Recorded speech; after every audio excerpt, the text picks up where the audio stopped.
Shalom, salam sejahtera, saudara yang dikasihi Tuhan, sedang bisa berjumpa lagi dalam renungan hari ini. Mari kita siapkan hati kita berdoa terlebih dahulu. Kami mau mendengarkan firman-Mu ya Tuhan, kami mohon hikmat dan pengertian dari Roh Kudus, sehingga kami dapat mengerti firman-Mu dengan baik.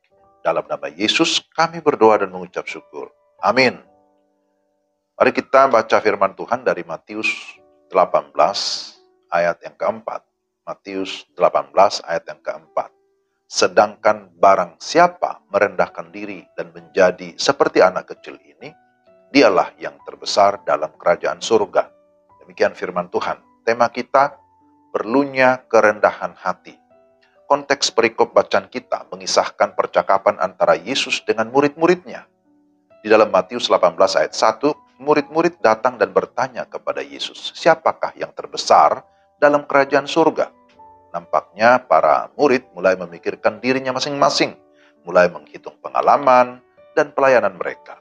Mereka mulai memikirkan tentang kedudukan yang akan mereka peroleh dalam kerajaan yang dipimpin oleh Yesus. Mereka ternyata salah memahami tentang kerajaan Sang Mesias. Yesus sudah menyatakan kebenaran tentang penderitaan dan kematiannya, namun sepertinya diabaikan oleh murid-muridnya. Maka Yesus memanggil seorang anak kecil dan menempatkannya di tengah-tengah mereka lalu berkata, "Aku berkata kepadamu, sesungguhnya jika kamu tidak bertobat dan menjadi seperti anak kecil ini, kamu tidak akan masuk ke dalam kerajaan surga. Sedangkan barang siapa merendahkan diri dan menjadi seperti anak kecil ini, dialah yang terbesar dalam kerajaan surga." Ayat-ayat ini menegaskan tentang penting atau perlunya kerendahan hati. Setiap kita memerlukan kerendahan hati. Pertama, kerendahan hati diperlukan untuk bisa memahami rencana Tuhan. Kedatangan Yesus ke dunia bukanlah untuk membangun kerajaan dunia, tetapi membangun kerajaan Allah yang bersifat rohani. Yesus berkata bahwa aku datang dari Allah, aku tidak berasal dari dunia, dan kerajaanku bukanlah kerajaan duniawi. Namun murid-murid tidak bisa memahami karena mereka menempatkan diri dan kepentingan mereka di atas rencana Tuhan. Sifat mementingkan diri sendiri dapat menimbulkan perpecahan, menghalangi kita melihat kepentingan yang lebih besar, dan akhirnya bisa mempermalukan iman Kristen. Keangkuhanlah yang pada mulanya menyebabkan manusia jatuh ke dalam dosa. Kedua, kerendahan hati diperlukan untuk bisa mengenal diri sendiri. Di tengah-tengah ketegangan untuk menantikan jawaban Yesus tentang siapa yang terbesar di dalam kerajaan surga, Yesus mengambil contoh kerendahan hati dengan mengambil seorang anak kecil dan menempatkannya di tengah-tengah mereka. Anak itu adalah contoh kebesaran sejati. Jangan pernah merendahkan anak-anak, tetapi sambutlah mereka.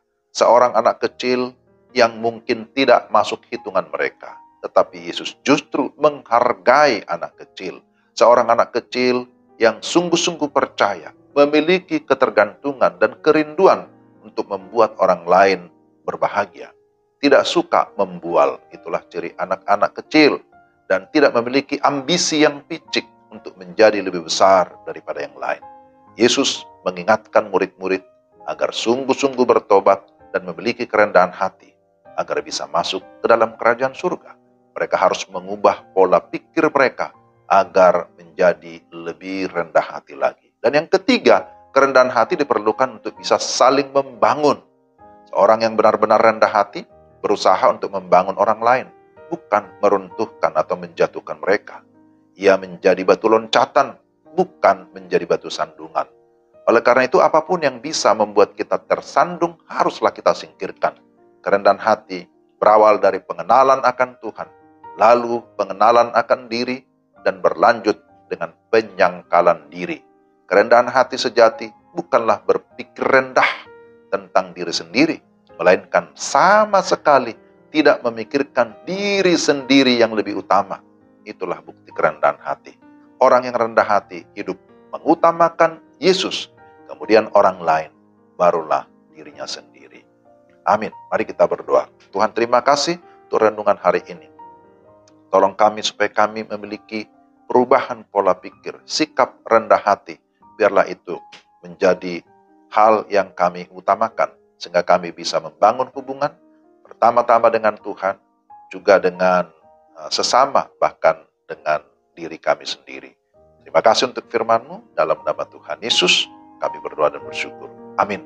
Demikian renungan kita hari ini. Tuhan memberkati saudara-saudara sekalian. Shalom.